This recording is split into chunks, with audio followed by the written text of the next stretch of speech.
And Okay. Go ahead, Woody. Somebody Yep. just started recording you. so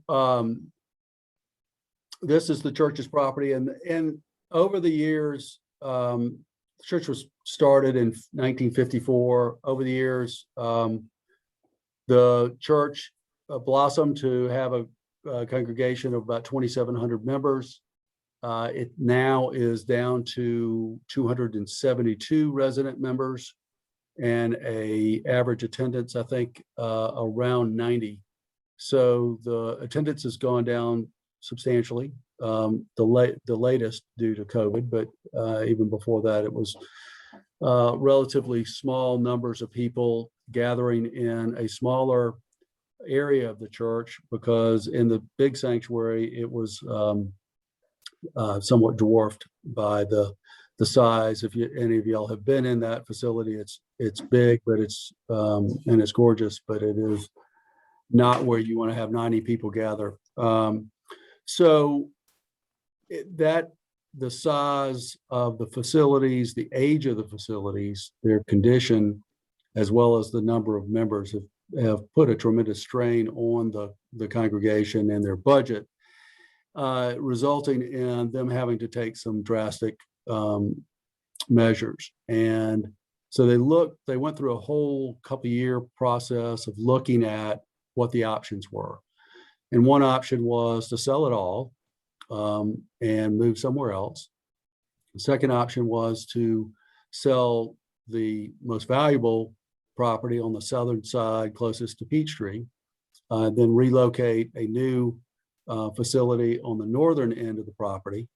And then the third option, which is the one they selected, was to save the middle of the property for church development, church use, and then sell the corner as one parcel, and then sell the northern end as a separate parcel. And that's what they endeavored to do. And so they embarked on that process.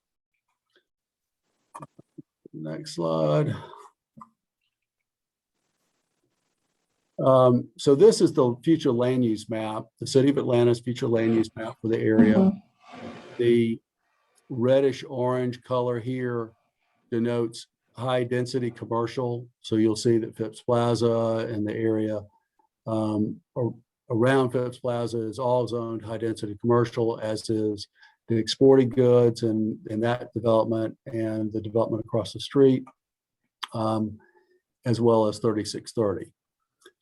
This was done intentionally because of the existing use of the property as a church, but also to ensure that if and when, because there have been rumors of the property selling for quite some time, that if and when the property was redeveloped, it would have to go through the full process of going through all the city zoning processes to make a change, which would mean that the neighborhood would have input into development. And this is how the property ended up being parceled out. So on the southern end, this is the corner. The church went through an extensive vetting process. They looked at a lot of different both uses and developers. Developers came and made proposals to them as to what could be there. And they ended up having this 2.43 acre site, which basically, this is the sanctuary with the big steeple, which is located here. There's a drive to the south of that, and that would separate the church property from the corner parcel, which is 2.43 acres. The church selected Greenstone Ventures as the master developer for the corner parcel. They then also went through a vetting process and selected Toll Residential to develop the northern end, that's 3.32 acres, to develop that for residential uses, keeping the middle 6.5 acres for their own use. This is the existing parking deck that the church has, And then this is the existing sanctuary.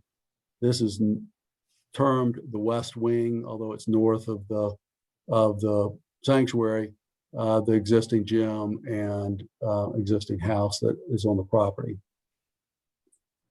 Excuse me, Mr. Galloway, Yes, are these two deals contingent with each other, or are they independent of each other? they are all considered one master development.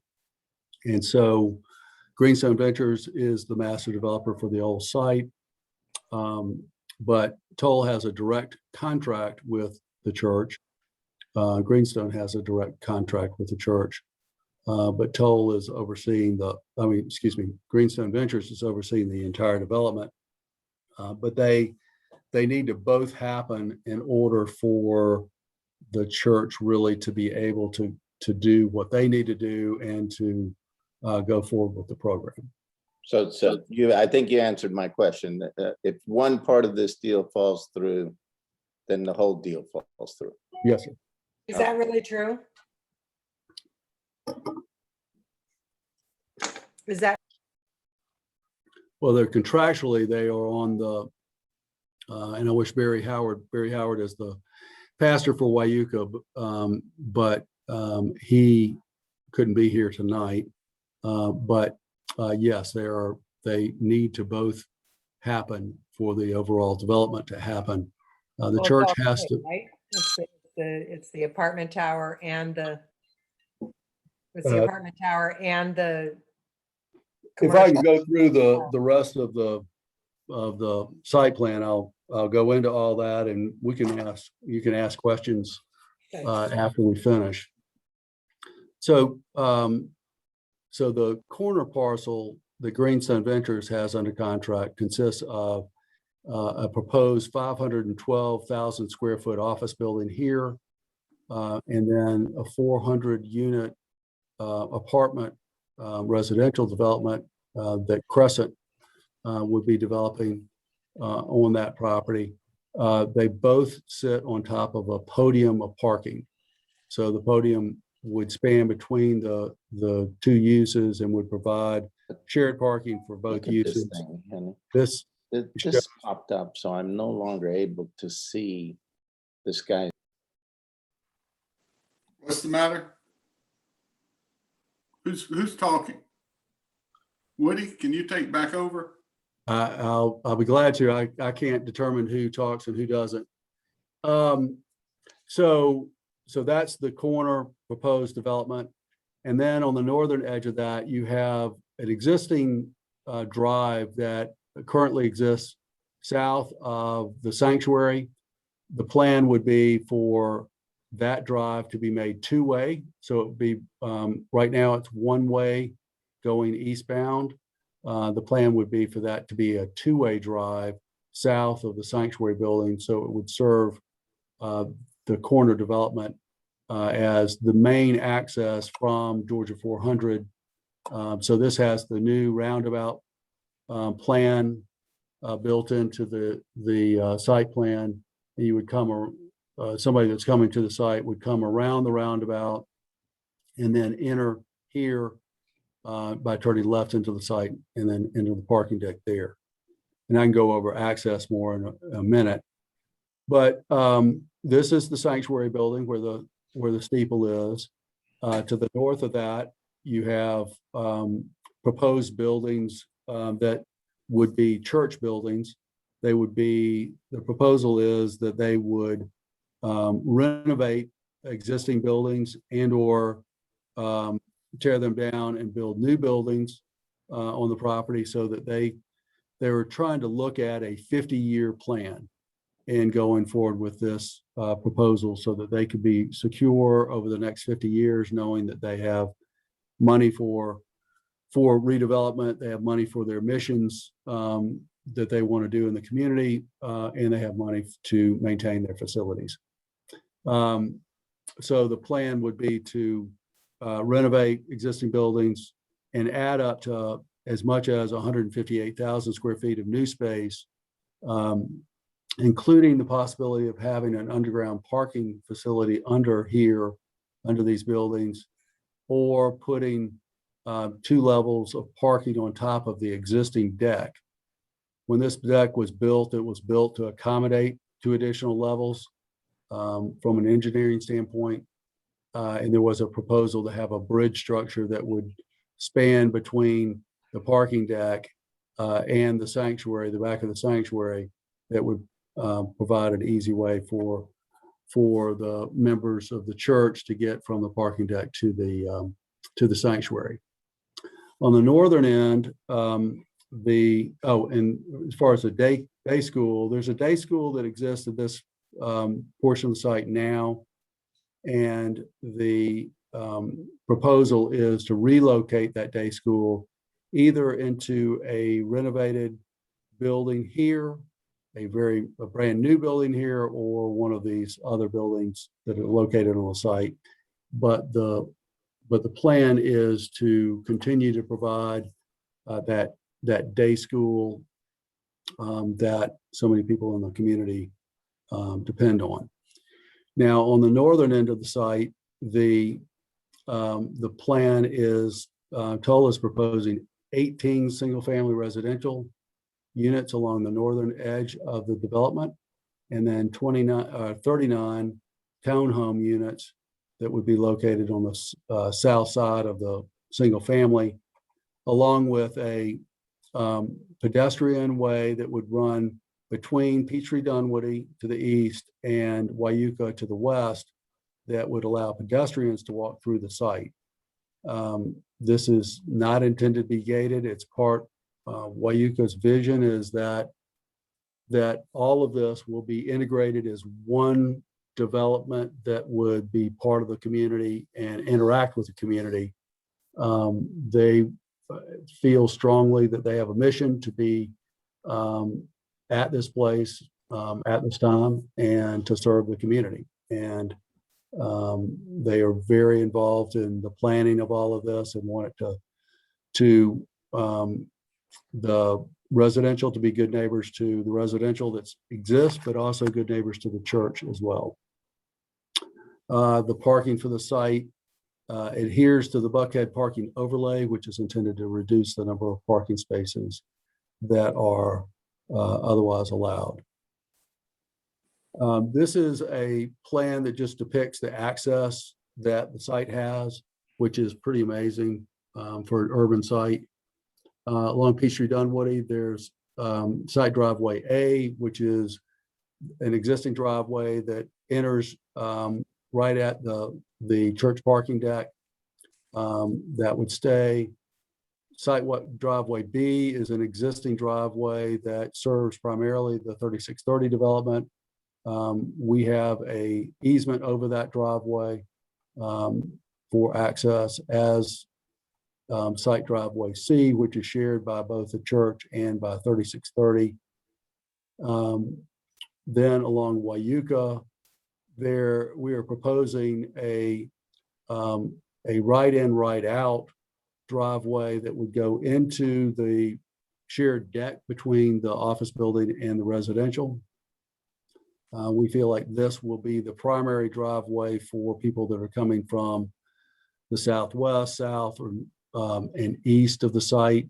Anything that comes from Peachtree or east from Brookhaven, the easiest way to get into the site would be to come and make the turn onto Wieuca and then make a right into the shared parking. The next driveway is the one that I spoke about earlier, which is driveway D. This is intended to be now a two-way access. And so you would have a right in, right out, but you'd also have a left in. The roundabout drawings from the city anticipated leaving the curb cut that exists today right here, as well as this curb cut. But we feel like it's important for the functioning of the roundabout, for that access to be closed, and for this to be the main access point. So that's what we're proposing. And then site driveway E is, there's a driveway out there now, which is about right here. just be moved slightly to the north. That would primarily serve the residential development, but it also, there are easements from all of the 3630 development over the church property to reach this. The traffic counting that has gone on thus far has shown that very little traffic uses this from the 3630 development, but some does. But the primary thought now is that with this point of access being two-way, it'll be much easier for people to come here, make a right, and get to 400, which is the primary source of where people are coming from. From a timeline perspective, we filed this request for the June cycle. It is a DRI, which means that it's a development of regional impact. And if you qualify as a development of regional impact, that means you have to do a much more expansive traffic study than normally you would be required to do under the city regulations. And then that traffic study then goes to the Atlanta Regional Commission and the Georgia Regional Transportation Authority for their review and consideration. So we won't get the results of the DRI. The study has been done, but we won't get the results of that until mid-August. We're targeting a ZRB hearing, zoning review board hearing for September, either September 2 or 9, and then zoning committees of council for late September, hitting the full council in early October. So that's basically a outline of the proposal. And Jim, if you want to just open it up to questions, or we can. Well, I think what I'd like to do is, I have a question. well, hang on a minute, before you start asking. Gil Rapley and Richard Johnson, respectively, the head of the HOAs for Haven Oaks and Longleaf, have done a lot of due diligence on all of this. And I'd like Gil to take a few minutes and then Richard to take a few minutes and give us their comments on what they see so far and the problems with it. So Gil, I know this is catching a little flat-footed, but you're usually pretty good at this. Why don't you take over the screen and give us your comments, not so much on what's happening, but where you think it could be improved. Okay. Can you hear me? So John, can you get Can you hear me? Gil on the screen? Where are you, Gil? Well, I know where I am. Okay. Oh, Yeah, there- he's got to share his own screen. I've given him access. Yes, I've done that. Can you all see me? Yeah, we got you now. Okay, great. Well, thank you. I appreciate it, Jim and Woody. You do a great job. I've seen this presentation several times, and it's consistent and it's massive, and very nice job. And I'm glad we're not talking about roundabouts right now. So Gil, get the howevers. Okay, all right. So the concern, at least of those north of Peachtree Dunwoody on Peachtree Drive, it's the density,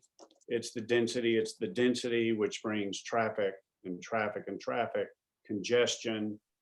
And so, which is a loss of green space north of the Wieuca Triangle property. So that's the huge concern we have. And so what we're wanting to see is, what can you do about bringing the density down, which then impacts the traffic or reduces that demand, and then the congestion. So really all those are tied together. It's about the density. And the density comes in two forms. One is the high rise. You mentioned it is a multi-family or a single family complex. I don't know if that's apartments or condos. Each have a different dynamics of the kind of ownership or renters that are there. So that puts a big demand on it. The other is the townhouses that line both of Wieuca Road and Peachtree Road, which really changes the dynamic of entering those two tributaries going north. Excuse me, Peachtree Dunwoody. The other is the green space that's between the neighborhoods that both what I'm going to talk about and what others are going to talk about on Wieuca is how does that green space get protected? I'm sure it's not going to be the way it is now, but how do we try to protect that and make it usable for the community? So I can get specifics about. Well, Gil, let me help you a little bit here. You sent a great email to me that starts off to prohibit anything on Peachtree Dunwoody Road. So you want me to go through those items? Well, aren't they the important ones? I thought you did a great job writing them down. Jim, I was trying to just give an overview. Yeah. Yeah, to go through them. Okay. The property, which right now is the soccer field at 3721 Peachtree Road. It's an R3 property.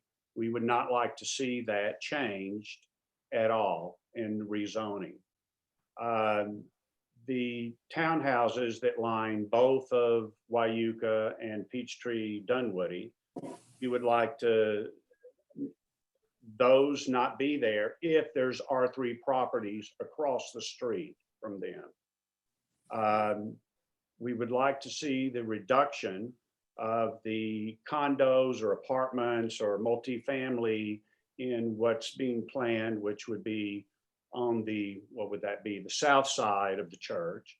And how do we reduce that from 400 living units to something less? And that goes back to density and traffic. We would like to see the study that you mentioned to be published, and so that the community and the neighborhood can talk about that before the NBCA makes any kind of recommendation up to NBC or NPUB. Is that what you mean? Yes, NPUB. There's also, Woody, we talked just briefly, there is a tributary that feeds into Nancy Creek Park, which originates somewhere in the property of the Wieuca Church. We'd really like to see an impact study on that tributary and what effect. We can see that through many neighborhoods, because it's probably a quarter-mile away to Nancy Creek. We can see a lot of communities that it passes through, and wildlife moves up and down that and such. So we would like to see an impact of this development and how it deals with that.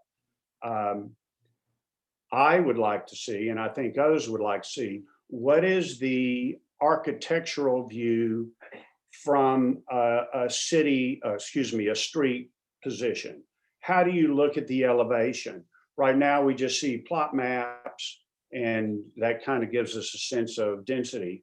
But what does it look like from a street view? And how does this play with the aesthetics of the neighborhood? Also, what is the landscaping along Wieuca and Peachtree Dunwoody, and how does that play into the aesthetics of all this area? And what else? The 30-foot landscaping buffer on the north side. This is trying to protect the R3 properties, because I know you want a SPI, or you all are looking for an SPI reclassification. But how do you protect the R3s on the north side of Wieuca Church, even the property that is an R3 that the church owns? That is a 30-foot landscape buffer between the church's property and everything north. So I think those are great points.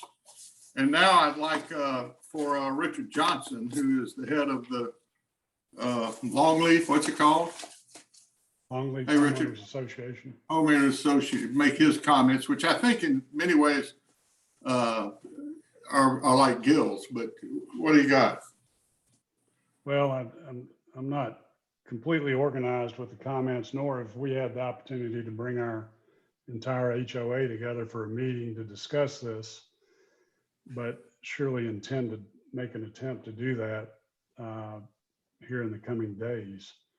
Woody, could I ask you, with respect to the traffic study being done, and your screen obviously is no longer up there, but you mentioned something that the review of that study and the results wouldn't be back till, was it mid-August? That's correct. The study has been done, but it has to be reviewed by City of Atlanta DOT, by ARC, by Greta. And they all have, and other jurisdictions have the ability to comment, as does Right. the CID and other entities.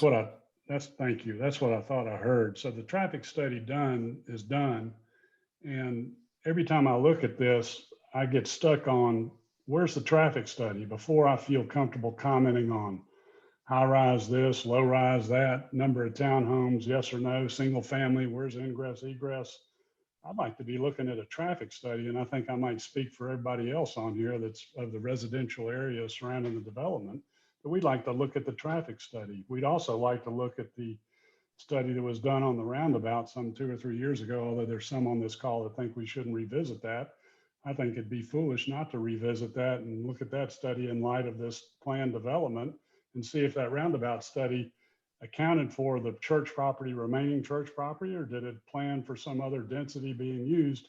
Because the existing church property has added nothing to the traffic flow other than occasional use on a Sunday, which is probably more than offset by the lack of use on Sunday mornings from other commercial traffic there on a Monday to Friday basis. So it's hard to comment. And I would say this to the NBCA as hopefully representing more of the homeowner community of the North Buckhead area, that it's difficult to tell there also, and I don't mean that to be overly critical, but it's concerning that we're all sitting here trying to make comments on 400 apartment units. How about no apartments? How about 150 apartments? How about 200 condos? How many floors? What's the capacity of your office building? What happens if you don't get approval or can't get the office building financed? Because the office market and financing for office buildings currently is in the ditch, given all that the office market has been through in the past year and a half. But we're not speaking to any of that. And I know I'm getting a little off the rails here, but these are important points, I think, which I would like to have as the HOA president to turn around and share with our community and say, okay, here's the fundamentals involved. We understand the church has failed.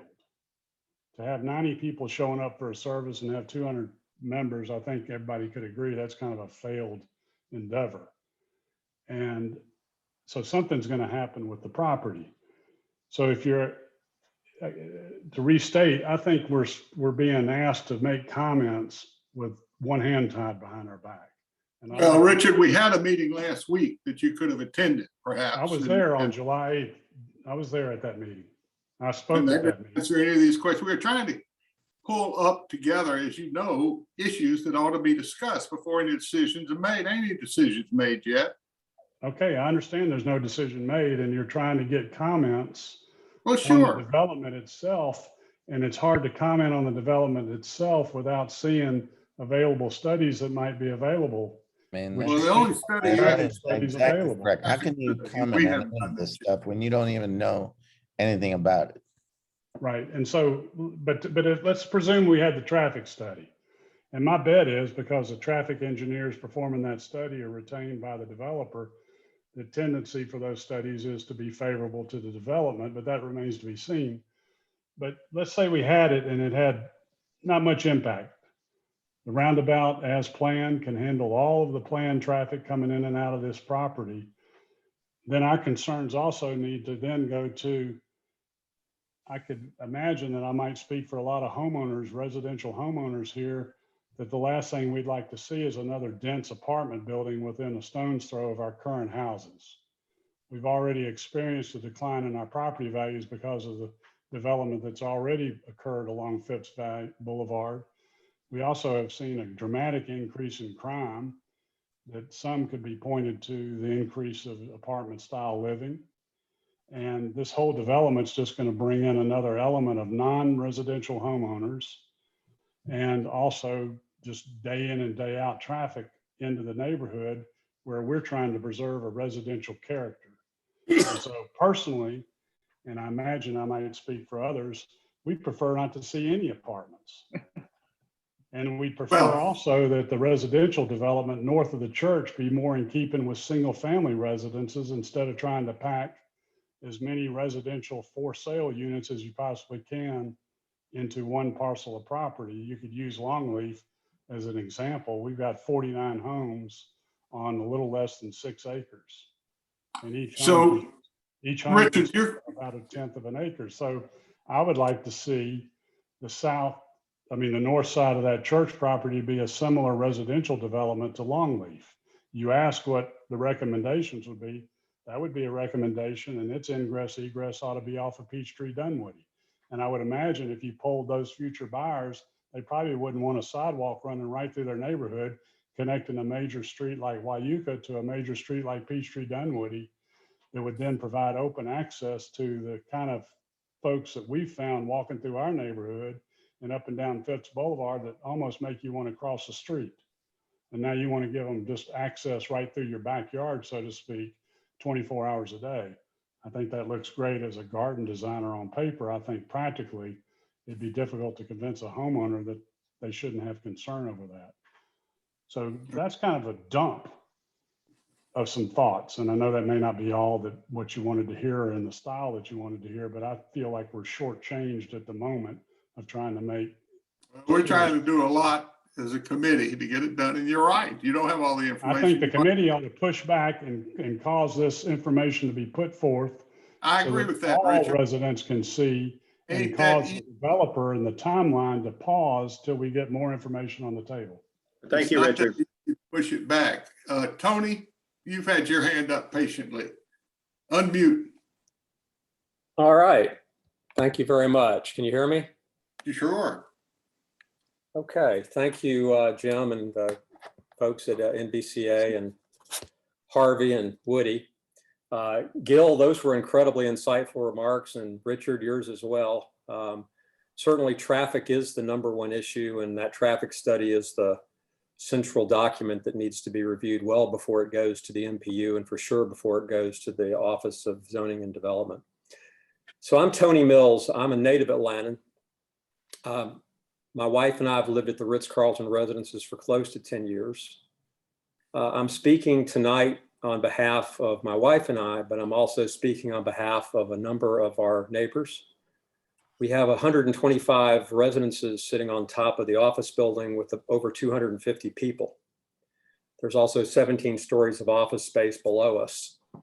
I'm also speaking on behalf of the board of directors of the 3630 Peachtree Residential Condominium Association, with the express permission of our president, Farrell Patrick, who regretfully couldn't be here tonight as he's a far better orator than I. Our HOA board has met with representatives of Greenstone and have clearly expressed the concerns that we have of the height and related directly to the height, the density of the proposed office towers and apartments. While the proposed development will certainly adversely impact the view of most of the owners on the west side of the building, the view is not the central problem. So let me continue. The massive density is the big concern attributable to the proposed 415-foot building height of both towers, the 400 apartment units, the 512,000 square feet of office space, including 12,500 square feet of retail space, 18 single family homes and 39 townhomes, Parking facilities, I think what you might have said, 2,000 cars plus or minus. That density will adversely impact not only everybody in the building, but it'll also affect the owners of the residential houses to the north of the proposed development. And frankly, all the other multi-tenant office and residential buildings and retail businesses in all directions. Specifically, our concerns is that the density of that magnitude far exceeds the roads and the other existing infrastructure of this already high traffic and often gridlocked part of Buckhead. Even without any development on the church property, traffic in this area is simply terrible, especially during rush hour and dramatically during holidays. But it's far more than the mere inconvenience of not being able to move on Peachtree or Wieuca or Peachtree Dunwoody Road. It's more than the 24/7 noise of the cars, which are equipped with devices that make their cars sound like race cars and jet engines. And it's far more than the air pollution caused by the bottleneck of traffic. The congestion also poses other life safety issues that should concern all of us. The added traffic and gridlock makes it difficult and at times near impossible for emergency vehicles like ambulances and police cars and fire trucks to get to the scene of an accident, a fire, a crime scene, or other emergency. My wife and I were driving down Peachtree just a couple of weeks ago to go to dinner just a mile or two away. And in our rearview mirror, we saw lights and we listened to a siren forever and realized that it was a fire truck trying to get up Peachtree. And there was literally no place for the cars to pull over to the side to allow the fire engine to get to its destination. Hey, Tony, Tony, with Yes, deference. Jim? With deference, I appreciate your comments on the traffic. That area has been discussed, and I'm not sure how much we need to hear how bad it is because we all live here. I'm with you. Yeah, I appreciate, Jim, I appreciate that. But as an interested neighbor, I would like just 5 minutes to express my concerns. I realize that everybody knows there's traffic. The real question is the solution and the balance. That's the question isn't the problem, it's solution. And I'll get to that 1 second. Pedestrian safety is another concern of ours. Perhaps that's been talked about as well, but the massive addition of traffic will increase the likelihood that my 90-year-old mother or my 38-year-old son who's a runner will be clipped by another driver looking down at their cell phone. But personal safety is of paramount concern. And I know, Jim, that people have talked a lot about crime, but I'd be remiss if I didn't tell you that Buckhead is already struggling to reduce violent crime and carjackings and other serious crimes, and that the addition of literally thousands of cars and thousands of people to such a concentrated area that's already congested will exacerbate the crime problem that already plagues us all. I am not Woody anti-development. I'm not Harvey. I understand private property rights, and I respect that something will ultimately be built on what is arguably the largest and most valuable tract of remaining land in Buckhead. I get it. What I ask for is that the NPUB that will hear this on July 17th, and we can all participate in that hearing, the City of Atlanta Office of Zoning and Development, the Atlanta City Council, the Wieuca Road Baptist Church, Greenstone Ventures and Toll Brothers consider the life safety issues of our community as they exist today, and notwithstanding economic drivers of the development, to consider constructive ways, some of which Gil and Richard mentioned, to compromise and balance the financial objectives of the development with the quality of life of the considerations, the quality of life considerations of the citizens here.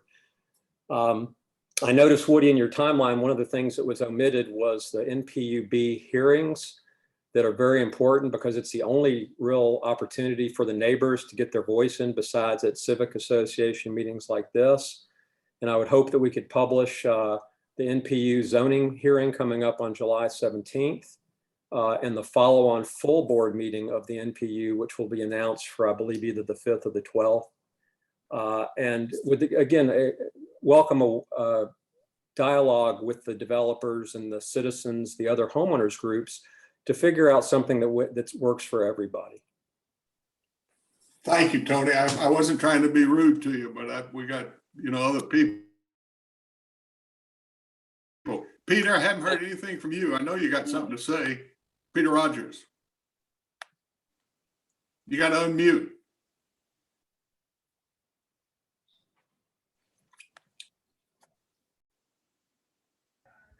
Ah, Yeah, I have a lot of what I've heard is very good and reasonable. I'd like to ask that thing about, are there any plans for there to be renderings of this development before, so that people can some idea of what it's actually going to look like? We have some basic renderings. We have not done any architectural elevations of full architectural elevations at this point. That's normally not done at this point. They will be high-end. The architect that's been selected is John Picard. He's a renowned architect, done many, very well accepted, highly decorated kind of office buildings. And so he will set the tone for the development of overall. He did Pinnacle, he did 1180.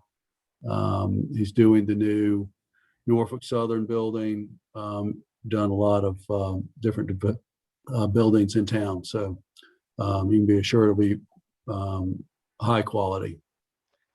And the other thing that has always concerned me is people who are, well, two things. One, people who are going southbound on Wieuca, who want to get into this development, will have to queue up and take a left turn into one of those two driveways. Either way, they have to turn left across the traffic on Wieuca.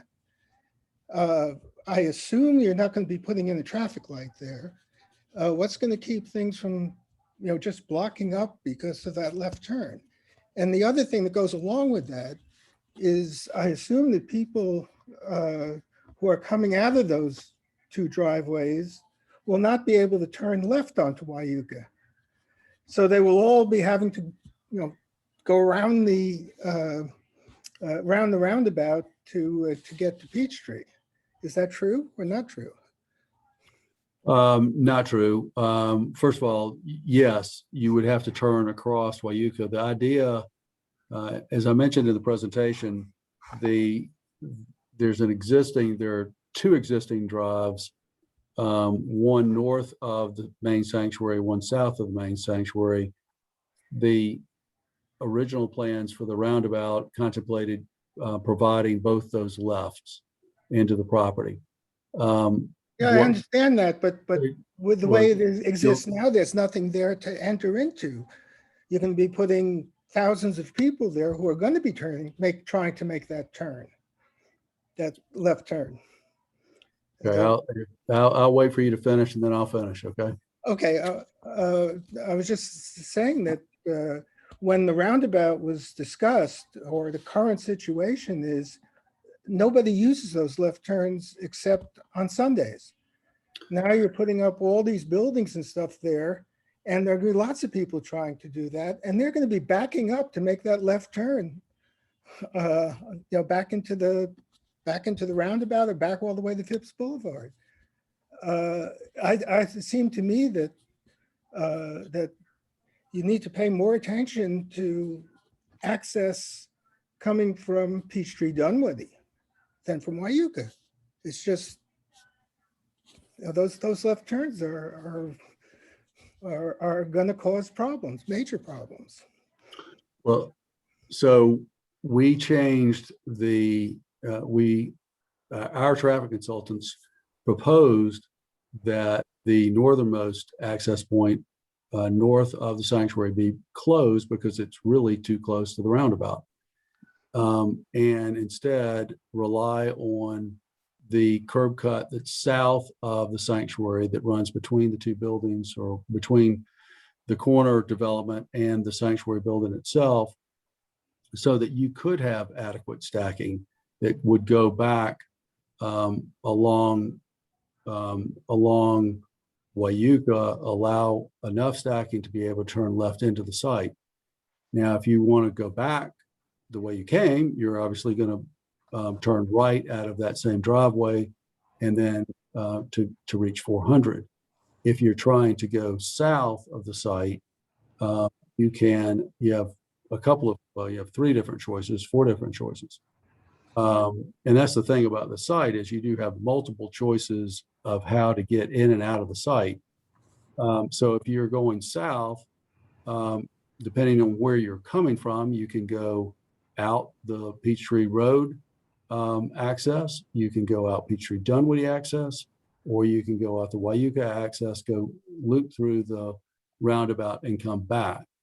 So you have multiple ways of entering and exiting the site, which is exactly what traffic engineers want to have happen, is you have a choice.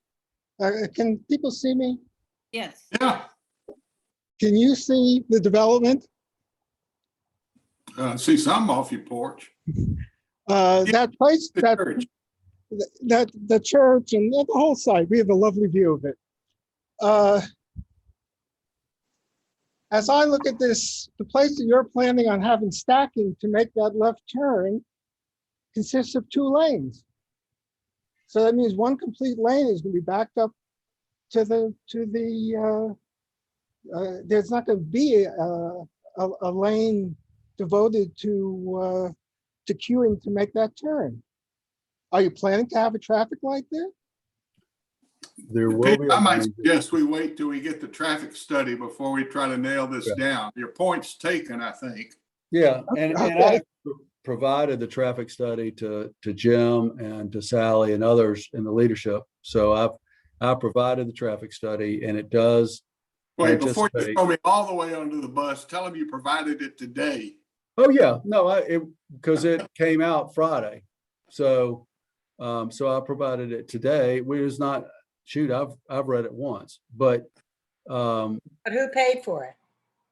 well, of course the developer paid for it, but who's going to review it is ARC and Greta, and they are the City of Atlanta traffic engineers. So all of them have to adhere to standards that are set by the Institute of Traffic Engineers, and there are standards that all of these studies have to abide by. They run it through models that are approved by the Institute of Transportation Engineers. So these engineers work on behalf of the city, on behalf of the state, on behalf of the county, and on behalf of developers. So they can't be one side or the other. They got to play it straight, because otherwise they won't be able to get work from all the other groups.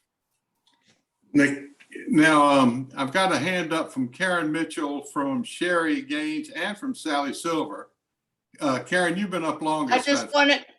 Jim, I just wanted to comment quickly that I have forwarded the traffic study to the traffic engineers that are handling the roundabout. So yes, they are well aware of it.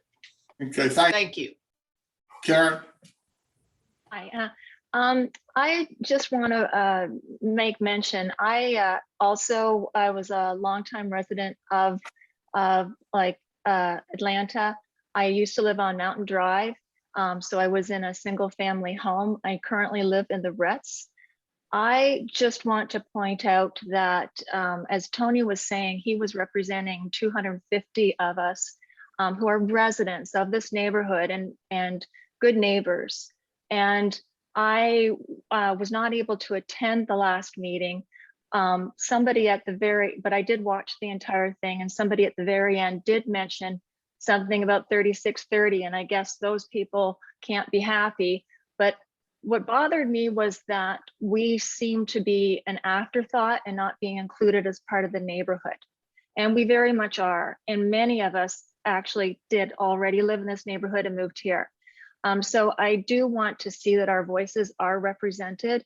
We had Tony speak very eloquently, I thought, on our behalf. And I just want to be heard and not ignored, because pretty well out of anyone, we are impacted the most by this. So I just want to make that statement. Secondly, from my viewpoint of living in the neighborhood for so long, oh boy, do I know about traffic and trying to turn left and everything like that. This is what that I see. You know, nothing can be done until we get the traffic study. We get the traffic study. Unless there's some magician out there, the traffic study should be, if done correctly, terrible. I can't see that it suddenly miraculously is going to improve overnight. And this is what I want to mention. So the other thing that I noticed was that many residents are not aware that there's another tower going up right next to us already. It's called the North Tower. It was actually approved. It's already had the zoning. It was approved. Somebody bought the rights to it, and the development is going in there. And as they have worked actually very nicely, from what I understand, with us, with the neighborhood, from what I understand, not only did they lower the height, but they actually eliminated 2 restaurants, okay, just 2 restaurants, because they agreed that there was a concern with the traffic. And so I'm looking at them deciding to eliminate 2 restaurants because, yeah, we get it, there would be a lot of traffic. And now I'm looking at this office building and this apartment building, and tell me where I'm missing the connection. So that's I find a little I just, I totally understand you can't make a commitment or say a fact when you don't actually have the current study, but let's not kid ourselves that there's going to miraculously not be a problem unless it's not been done correctly. So I just wanted to point that out. Those 2 things, we want our voice as well. We are good neighbors. Most of us have been neighbors for a long time, and that we want to be part of this discussion as well as everybody else that lives in a single family home in the neighborhood. Let me respond to that for, Thank you. if I can. First of all, we are very well aware of 3630 residential. We contacted 3630 residential prior to filing. We've contacted them twice since filing. We've met with Farrell Patrick, and we met with John Palmer. And it was very clear to us that there wasn't anything short of having a building that was not, if it was 1 foot above the height of the office portion of 3630, then they would oppose us. The second point I'd like to make is relative to traffic studies. There are traffic improvements that are being planned. Roundabouts 1, but there are several other that are contemplated by the CID improvements that are going to make a substantial difference. And one of the ways that those get paid for is by impact fees. The money from impact fees out of this development would be targeted for traffic improvements in this specific area. The final point that I wanted to make as it related to your comments was that when 3630 came forward, it was a controversial, difficult zoning. They needed help as it related to parking and other things, cooperation from the church. The church worked with 3630 in being a good neighbor and trying to address their issues. 3630 would not be there if it wasn't for the church. I think you're confirming my point. That is what I actually am asking for, is to be a good neighbor. That is the gist of my, because obviously I'm not, Tony's back and he spoke, as I said, for the board. I'm speaking as myself, and I just wanted, because I have not been part of those discussions, it concerned me more because my history, as I said, is with the North Buckhead Civic Association, that we didn't seem to be part of their discussion, not particularly that we weren't part of your discussion. So I just want to, it was more like, we are part of the neighborhood. I want to be part of everybody's discussion. So it was not to insinuate that you are already not listening or anything like that. It's just, you know, we have history of other developments and the give and take and the back and forth. And that basically is, you've confirmed what I said, is the neighborly and the listening and the compromising and everything else that goes with it. My concern was whether or not the North Buckhead Civic Association was also hearing our concerns as they present, you know, their views on the whole thing. Thank you. And don't worry about hurting Woody's feelings. He's a lawyer. Carrie, you've had your hand up for a bit. Thanks. I appreciate everything everybody's had to say. My question, I have a couple questions.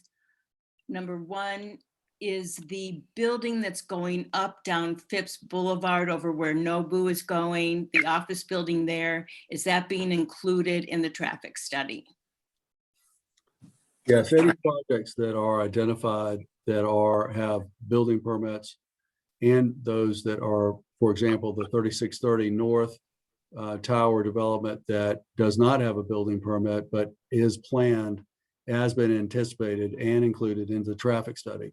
In addition, the state and through Greta and ARC require that you provide for a background growth of traffic, because traffic just, even if it's not right here, you're going to have an overall growth of traffic. Okay. So those numbers are built into the study as well. Okay, that was my first question. And the other is a comment.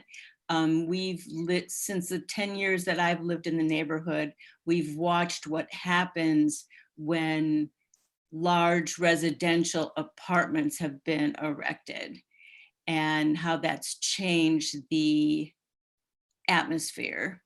The Cortland apartment, which is less than half a mile from where you're proposing to build, I think is the 5th largest apartment building in Atlanta. So that really brings a lot of traffic. The Huntley, while it's tall, is not as large. So those two properties have gone up within the last 5 years and impacted traffic. So I just wanted to throw that out there. I know you're aware of everything else. I just had those two things I wanted to mention. And Lisa, you have your hand up. And you're on.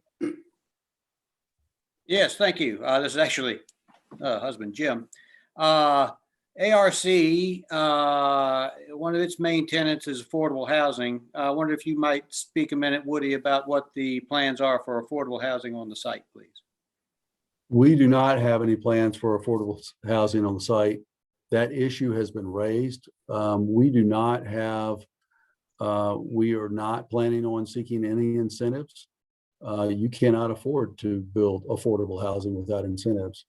And so that is, we're not required to put affordable housing, and the housing that is being proposed is kind of the opposite of affordable housing. They're the highest rent proposed that I've ever seen for apartment development. And then on the northern end, Toll is proposing very high-end townhomes and very high-end residential units as well. Thank you. All right. Who else has comments or questions or whatnot? I have one more thing really quick. Yes, ma'am. I'm sorry, Sherry. Okay, one more thing. I did notice that people are breaking their office leases across the street to take up leases at the new apartments that are going in over by Nobu. And part of the reasoning of that is that they're offering flex office spacing, and people aren't, wanting to come back into the office 5 days a week.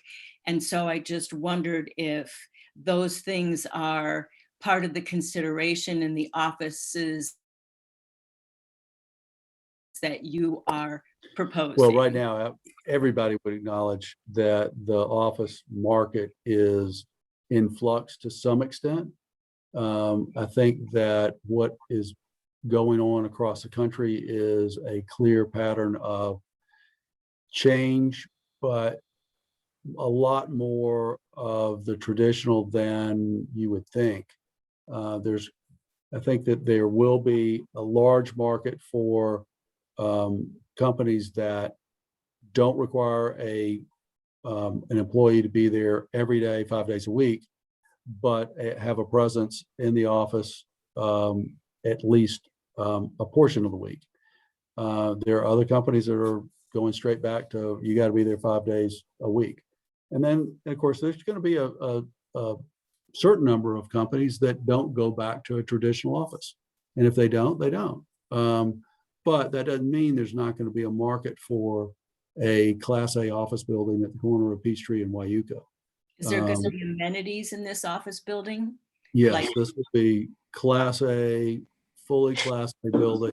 Will have all kinds of amenities.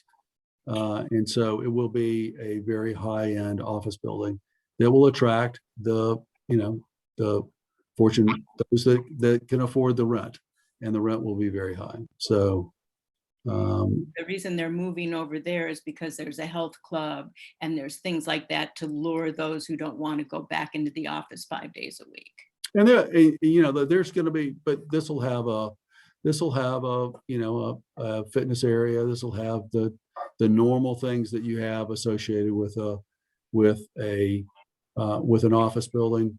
If in fact the Ritz goes, then you'll have the amenity of having a Ritz hotel next to it. I used to office next to a Ritz hotel that does provide an amenity. Okay. We don't know at this point, we don't know whether that development is going forward or not. But if it does, that's an amenity. Certainly having, the restaurants that are currently under 3630 is an amenity. One thing that we think that would be something that would be great for the community would be to have and I'm not sharing my screen now, but sort of halfway up Wieuca on the Wieuca side of the commercial development, to do a gathering spot, coffee shop area that's bigger than just a coffee shop. Could be a community room that could serve the needs of certain parts of the community.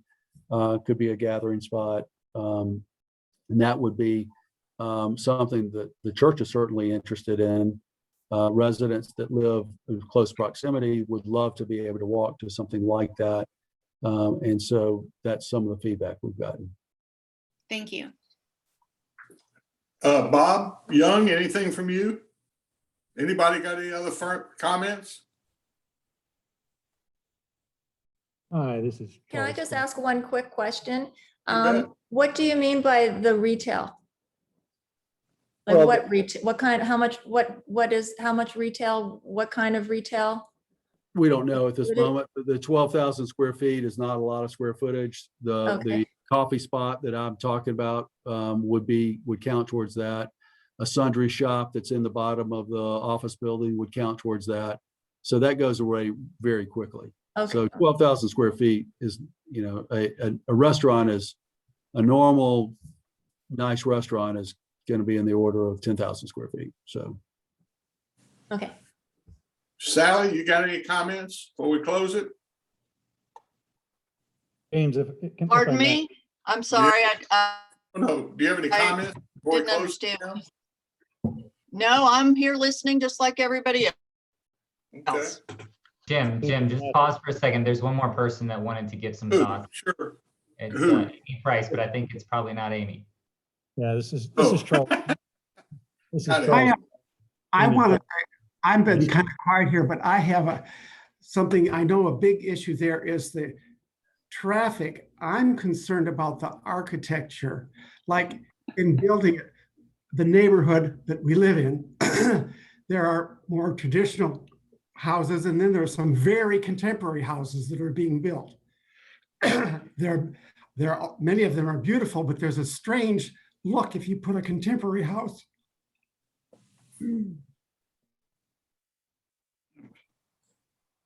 We lost. The architecture.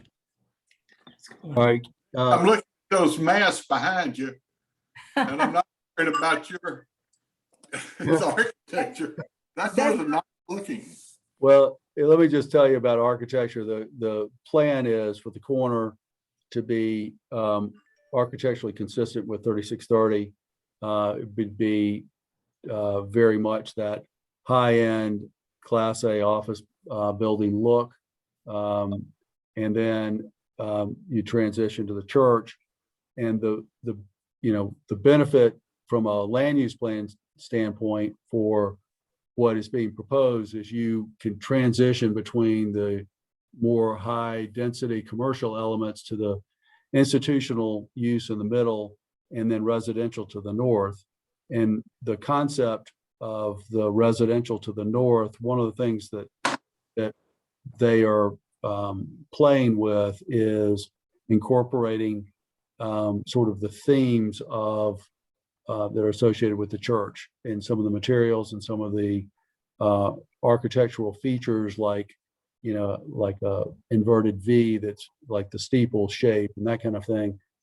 But it would be definitely traditional type architecture. It would not be modern architecture for the northern residential That's what property. that it would have a Georgian feel to it overall. It's got, I don't know, I'm not a big architectural period person. I'm not sure the difference between Georgia and other things, but the church has architectural approval authority, as does Greenstone. So there are safeguards there, and we are going to make sure that, and Toll wants to do what at the price points that they're looking at, they're going to do extremely high-end architectural features that make these unique. These are not cookie cutter houses. They're going to be unique to this site, designed for this site. So it would be architecturally pleasing. I want to say that I appreciate all the care in the development that's gone on so far. Just generally speaking, 400 residential units in a tower seems like an awful lot to me. And I would encourage any negotiation downward on that. Thank you. Nick?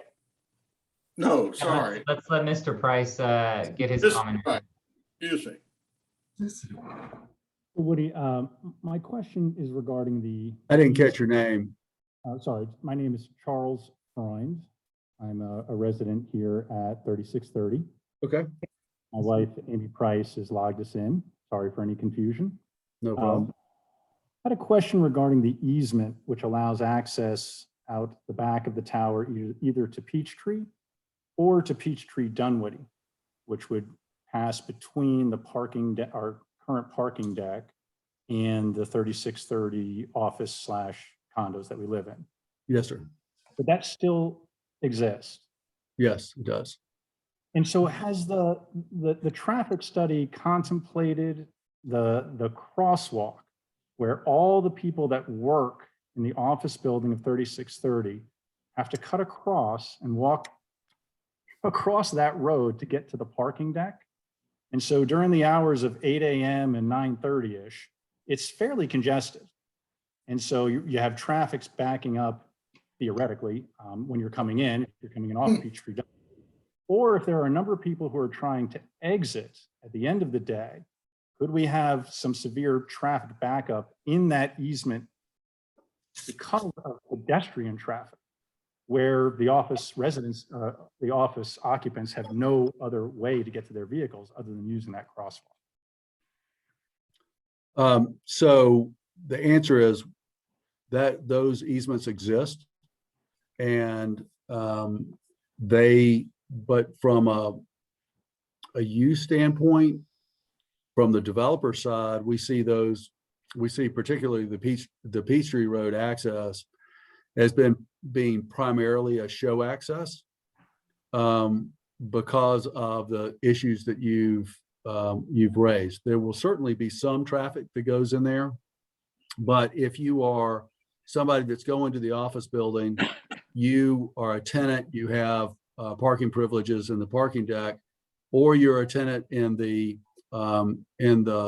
apartment building, there is absolutely no reason why you would go in the Peachtree Road access when you can access it off of Wieuca, make a quick right in directly into the deck rather than go through the front area of the office building, which would be more congested by itself, and make your way into the parking deck and then down to where you might have a space. It's going to be much more efficient to go in off of Wieuca.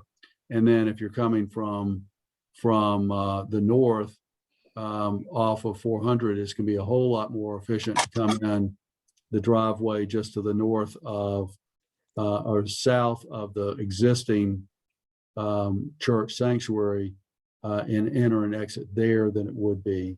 And traffic is like water. It's going to find the easiest way to go. And those the driveway that goes between the two buildings is just not going to be the easiest way for somebody to leave the site and get to Peachtree Dunwoody. It's going to be a lot easier for them and probably much more efficient for them to choose another way to get to Peachtree Dunwoody. The site driveway A is another way they could do that, or they could exit and then turn left. So I just don't see that as being, it is there, it is available, it is, that was a easement that's in place. But I don't see that as being a major traffic congestion point. All right, any last comments before we close it down? I thank everybody for showing up, and I admire your stamina for staying with it. We will schedule another meeting, I think, possibly not this week, but the following. And at some point shortly, we'll have some comments to share with you before we share them with the developer. I think I've got the order right, as to what not concessions, but what, maybe concessions we think need to be made by the developer to have a successful development that works with us as neighbors. So with that, I guess I'll cut it off unless anybody says no. Thank you so much. John, cut it off. Thank you, Jim. My pleasure. Thanks, Jim. Bye, everybody. Thanks all.